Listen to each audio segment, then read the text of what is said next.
嘘俺が犬だ! Di alur cerita anime Inuto Asami ini menceritakan tentang seorang kutu buku yang mati tertembak oleh seorang perampok. Setelah mati, dirinya bereinkarnasi menjadi seekor dogi. Setelah menjadi dogi, dirinya pun dirawat oleh majikan yang sangat sadis dan kejam. Gimanakah alurnya dan kelanjutannya? Langsung aja masuk ke alurnya. Cerita diawali dari tokoh utamanya bernama Kazuhito, yang dimana Kaju sekarang sedang tinggal sendirian di sebuah kosan. Karena Kaju sekarang sedang tak tinggal bersama dengan orang tuanya. Kaju juga merupakan seseorang yang sangat suka membaca buku. Bahkan karena saking sukanya membaca buku, dia pun sampai tidak ada hari tanpa membaca buku. Buku favorit dia adalah buku dari pengarang yang bernama Akiyama Shinobu. Dia juga memiliki seorang adik bernama Madoka, di mana Madoka sangat obsesi kepada Kaju. Lalu karena sangat terlalu terobsesi, dia memiliki perasaan incest kepada Kaju. Lalu hingga pada suatu hari, di saat Kaju lagi bersantai di sebuah kafe sambil membaca buku, tiba-tiba ada sebuah perampokan terjadi. Lalu perampok itu langsung mengancam para pelanggan di sana. Lalu di saat mengancam itulah ada seorang wanita yang tidak menyadari akan kejadian tersebut, yang dimana wanita tersebut sedang fokus menulis sebuah karangan buku. Penjahat itu yang merasa gak dipedulikan langsung marah dan berniat menyerang wanita tersebut. Kaju pun langsung berusaha melawan penjahat itu. Setelah beberapa usaha yang singkat dan tegar, Kaju pun akhirnya tewas di tangan penjahat itu.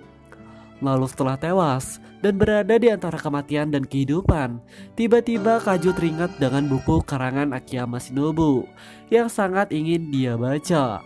Lalu karena tekadnya itulah, tiba-tiba Kaju menjadi bereinkarnasi.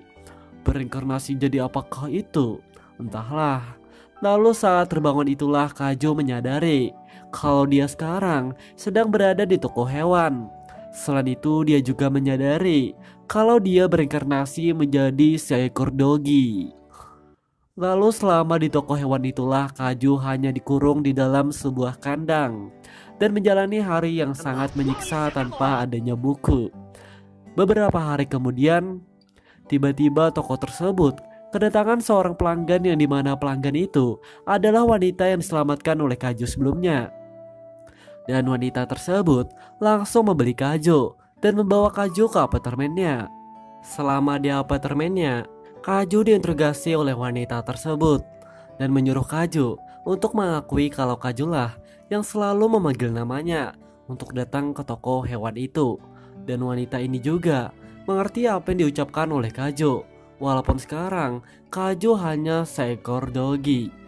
Selama menginterogasi Kaju, wanita ini memperkenalkan dirinya kepada Kaju, yang dimana dia adalah seorang wanita kejam bernama Kirihime. Selama percakapan antara Kaju dan Kirihime, ada percakapan Kaju yang bikin Kirihime jadi tahu kalau Kaju adalah seorang pria yang menolong di saat perampokan itu. Lalu akibat menyadari hal tersebut, Kirihime langsung merasa berhutang budi kepada Kaju. Kirihime langsung mengizinkan Kaju untuk tinggal di apartemennya untuk sementara waktu. Kirihime juga langsung menanyakan apa yang ingin Kaju lakukan. Dan Kaju bilang dia ingin buku. Walaupun dirinya seorang dogi, dia tetaplah Kaju yang dulu, seseorang yang sangat terobsesi dengan buku.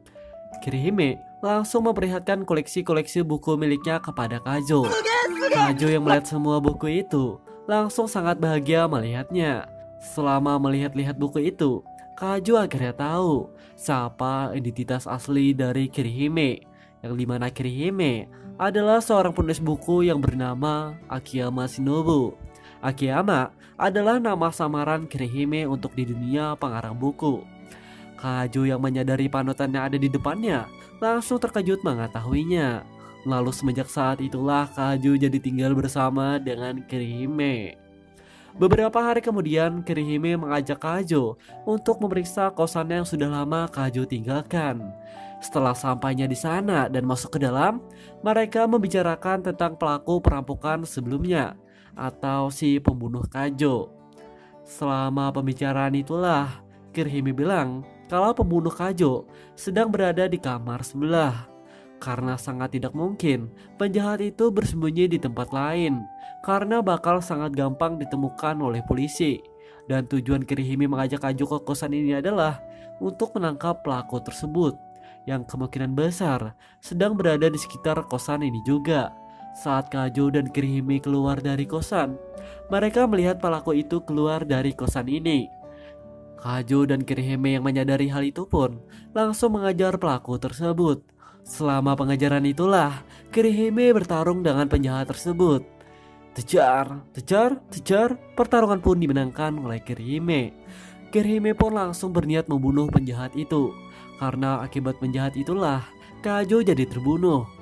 Namun sebelum melakukan aksinya, Kirihime dihalangi oleh Kajo, yang dimana Kajo memutuskan memaafkan penjahat itu. Setelah melewati perdebatan yang lumayan panjang, mereka berdua pun memilih memaafkan penjahat tersebut dan meninggalkan penjahat itu pergi. Lalu akibat kejadian itu juga Kirihime memiliki perasaan suka kepada Kajo. Lalu hari pun terus berlanjut, yang dimana sekarang Kajo tidak sengaja kenal dengan seorang wanita masukis dan seorang editor buku Kirihime yang bernama Sujuna.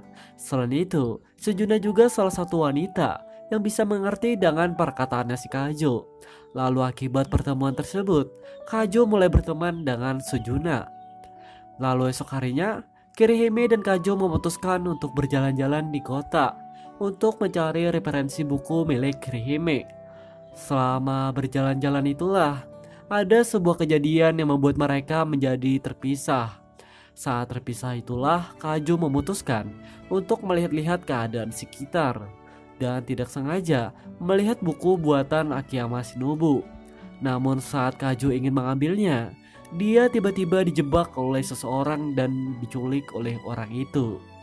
Beberapa saat kemudian, Kajo akhirnya sadar yang dimana pelaku penculiknya adalah Madoka, yaitu adiknya sendiri, karena Madoka mengetahui kalau Dugi itu adalah reinkarnasi kakaknya. Selain itu, Madoka adalah salah satu orang yang bisa berbicara dengan Kajo. Selama berbicara dengan Kajo, Madoka bilang kalau dia telah mencari Kajo selama ini dari berbagai tempat. Karena Madoka meyakinin kalau kakaknya masih hidup. Madoka juga bilang kalau dia ingin hidup bersama selama-lamanya dengan Kajo tanpa adanya perpisahan lagi. Kajo yang mendengar itu sangat kebingungan mendengarnya. Lalu setelah itu Madoka memutuskan keluar untuk membeli makanan. Tek tek tek. Saat Madoka keluar, Kajo langsung didatangi oleh Kirihime. Karena Kirihime selama ini telah meletakkan alat pelacak kepada Kajo, yang membuat Kirihime tahu di mana keberadaan Kajo. Selain itu Kirihime bertanya kepada Kajo siapa wanita sebelumnya. Dan Kajo pun menjelaskan semuanya, yang akhirnya membuat Kirihime tahu kalau wanita itu adalah adiknya. Kirihime langsung menyelamatkan Kajo dan membawa Kajo ke apartemennya. Lalu esok harinya, di saat Kajo dan Kirihime sedang jalan-jalan di kota, Kajo dan Kirihime mendapatkan info dari Sujana kalau buku ciptaan Kirihime telah dirusak-rusak oleh seseorang di sebuah lapangan. Mereka yang mendengar info tersebut langsung menuju ke tempat itu. Tek tek tek, mereka pun tahu siapa pelaku perusak buku itu. Dan ternyata pelakunya adalah Madoka yang ingin memancing Kajo keluar. Setelah mereka bertemu di tempat itu, Kirihime dan Madoka langsung memperebutkan Kajo. Namun setelah beberapa perdebatan, Kajo memohon kepada Kirihime agar tidak melawan adiknya dan meminta Kirihime untuk melarikan diri saja bersama dengan dirinya. Permintaan Kajo pun langsung diturutin oleh Kirihime. Bus, mereka pun akhirnya berhasil melarikan diri. Lalu pada malam harinya, di saat Kajo dan Kirihime sedang berada di apartemennya, Kajo memohon kepada Kirihime untuk membantunya menyadarkan Madoka dan agar dia tetap menjalani hubungan saudara dengan Madoka. Kirihime tentu saja menurutinya. Lalu beberapa saat kemudian, mereka pun tiba-tiba dikejutkan dengan kedatangan Madoka. Selama Madoka di sana, Kirihime berusaha menyadarkan Madoka. Namun usaha Kirihime sia-sia, yang berujung membuat Kirihime dan Madoka langsung adu skill. Saat shoot, pertarungan pun dimenangkan oleh Kirihime. Selain pertarungan dimenangkan oleh Kirihime, pertarungan ini juga membuat Madoka menjadi sadar. Setelah itu Kirihime dan Madoka dan Kajo memutuskan berjalan bersama. Selama perjalanan itulah mereka mengetahui kalau Madoka sekarang sedang mendaftarkan dirinya di sekolah di wilayah ini.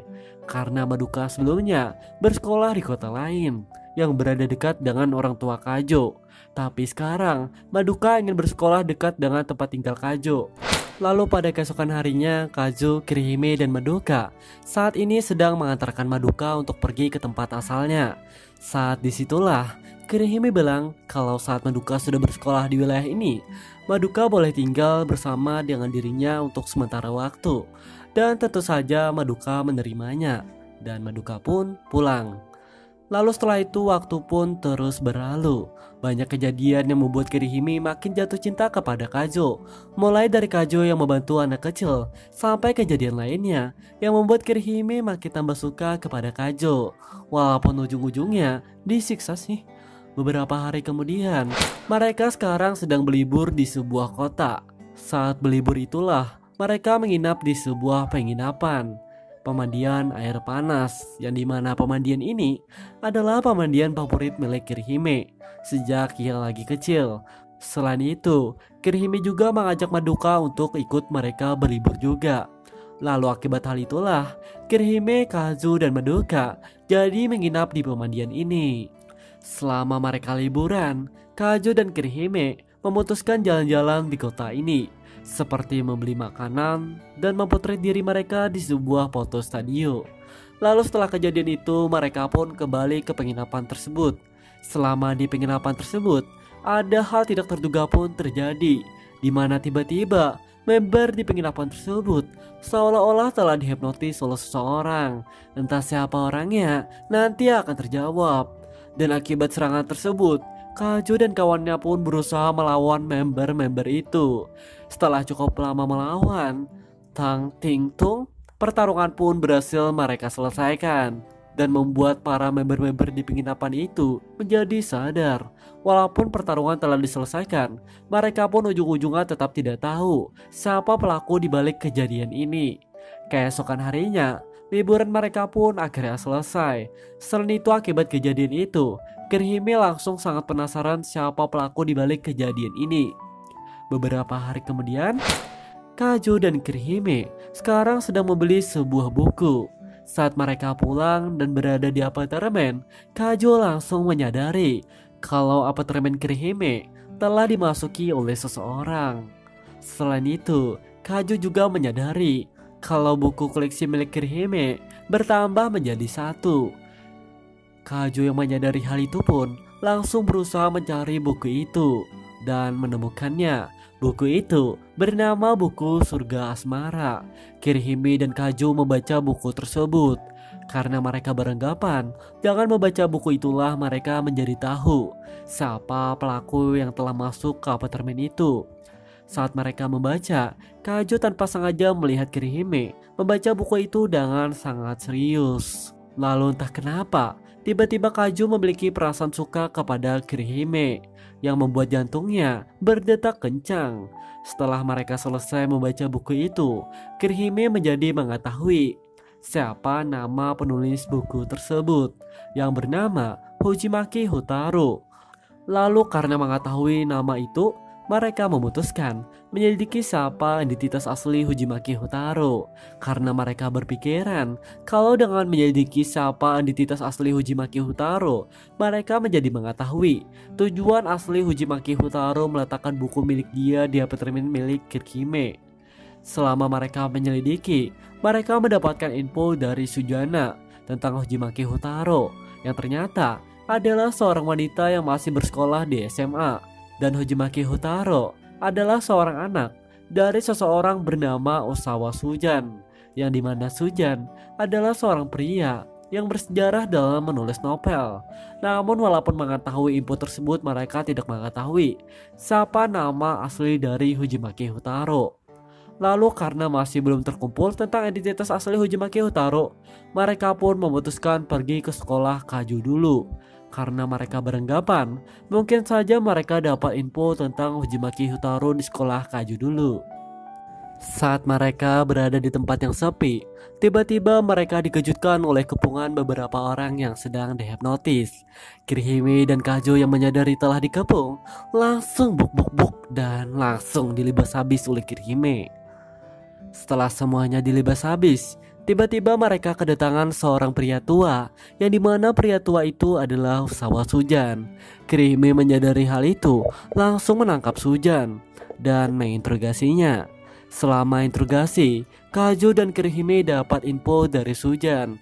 Mengenai Sujanlah yang telah memasukkan buku itu ke apartemen milik Kirihime, karena telah disuruh oleh anak kesayangannya, yaitu Uzumaki Hotaro, dengan tujuan agar buku milik anaknya dibaca oleh Kirihime. Selain itu, Sujan juga memberikan sebuah alamat untuk bertemu dengan anak kesayangannya. Kaju dan Kirihime langsung ke alamat itu, yang dimana alamat itu adalah sekolah Kaju dulu. Mereka pun masuk ke dalam sekolah tersebut dan memutuskan berpencar untuk mencari Uzumaki Hotaro. Selama Kaju mencari, Kaju bertemu dengan seorang wanita bernama Hami, yaitu adalah seorang yang sangat menyukai Kaju waktu sekolah dulu. Akibat pertemuan itu, mereka pun saling mengobrol mengenang masa-masa saat Kaju lagi jadi manusia. Selain itu, Kaju dapat informasi dari Hami kalau dirinya adalah Uzumaki Hotaro. Kaju langsung terkejut mendengarnya. Selain itu, Hami tahu kalau Dogi ini adalah reinkarnasi dari Kaju. Hami langsung meminta Kaju untuk hidup bersama dengan dirinya untuk menulis buku-buku karangan miliknya. Tentu saja Kaju menolak permintaan itu. Hami langsung menggunakan mic sekolah untuk memanggil Kirihime yang sedang berada di sekolah untuk menemuinya. Kirihime yang mendengar itu langsung menemui Hami. Setelah mereka ketemu, Hami langsung menantang Kirihime untuk bertanding membuat karangan terbanyak, yang dimana kalau di antara mereka yang paling banyak karangan, dialah yang memenangkan pertandingan itu. Dan siapa yang menang akan mendapatkan Kaju untuk selamanya. Kirihime yang mendengar tantangan itu tanpa basa-basi langsung gas menerima tantangan Hami. Selama pertandingan ini berlangsung, kita dapat mengetahui mengenai orang terhipnotis sebelumnya. Itu disebabkan karena orang tersebut telah membaca buku karangan Hami, yang dimana buku karangan Hami bisa membuat seseorang menjadi terhipnotis. Kenapa orang-orang tersebut menyerang Kirihime dan Kaju? Karena Hami meminta orang-orang itu untuk menangkap Kaju dan dibawakan ke dirinya. Setelah pertandingan yang sengit, kita bisa tebak siapa pemenangnya. Dan tentu saja dimenangkan oleh Kirihime, dan Kaju pun tidak jadi diambil oleh Hami.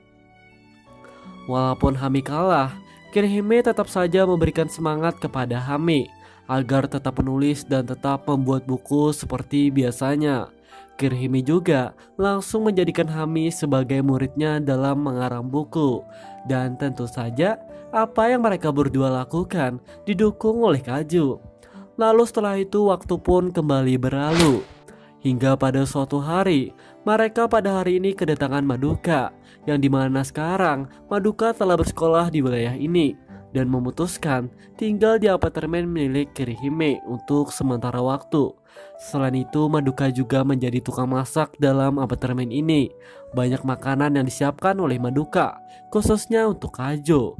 Lalu beberapa hari kemudian, di saat Kirihime, Sujuna, dan Kaju sedang berkumpul bersama, yang dimana sekarang Kirihime sedang fokus menulis untuk karangan bukunya. Sujuna yang melihat hal itu pun langsung berusaha menjahili Kirihime. Setelah cukup lama menjahili Kirihime, Sujuna langsung memutuskan untuk memasukkan minuman alkohol ke cangkir milik Kirihime dengan tujuan agar Kirihime yang sifatnya sangat kejam dengan meminumnya alkohol bisa saja berubah menjadi sangat baik. Sujuna langsung melancarkan aksinya. Setelah Kirihime meminum cangkir itu, Kirihime langsung mendadak menjadi mabuk. Kirihime langsung menggendong Kaju, dan sifatnya yang dulunya sangatlah kejam tiba-tiba langsung berubah menjadi baik dan sangat perhatian. Kaju sangat terheran-heran dengan sifat Kirihime.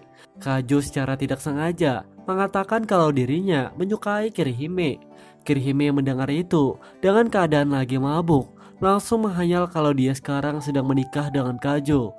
Mulai dari hayalan menikah, pergi berbulan madu dengan Kajo, sampai-sampai hayalannya memiliki rumah dan merencanakan punya anak. Di sini kita bisa tahu kalau Kirihime memiliki perasaan sangat suka kepada Kajo.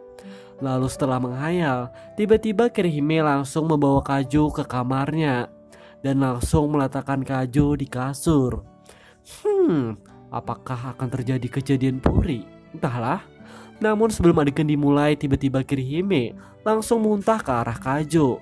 Keesokan harinya mereka pun menjadi canggung. Walaupun canggung, ujung-ujungnya mereka tetap berdebat seperti biasanya. Lalu tiba-tiba langsung menggendong Kajo kembali dan langsung memanggil Kajo dengan sebutan sayang. Kajo yang mendengar panggilan itu sangat terkejut mendengarnya. Lalu setelah itu, Kasaren pun terus berlanjut dengan damai dan bahagia. Lalu akibat hal itu, bisa kita akhiri cerita ini dan tamat.